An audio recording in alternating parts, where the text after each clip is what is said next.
Gian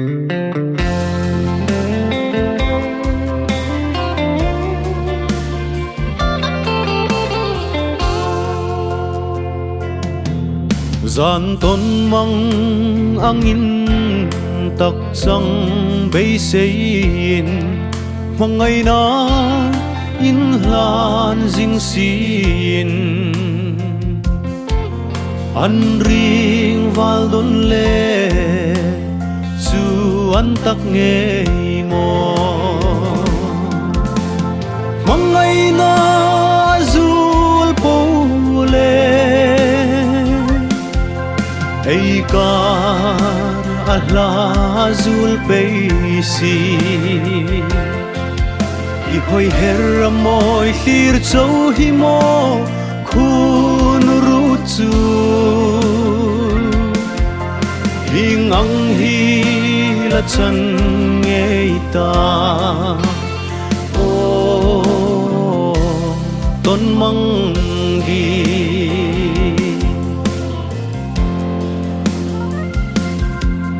isak mel tong bay sein mang ngày nan ka hlir che a mang ngày nekin mel man mien lem ulo di leyam i hoi her i mi zihim mang ngày na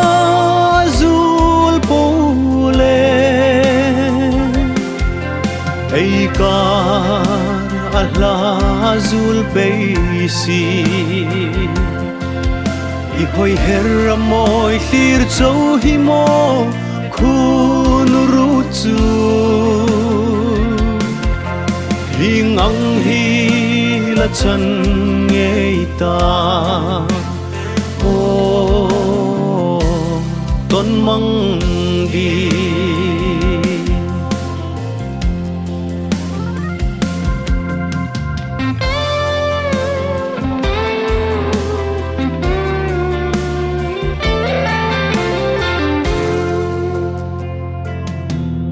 ilung lom na katling zolul sino chun in hil zai lo relem tang kache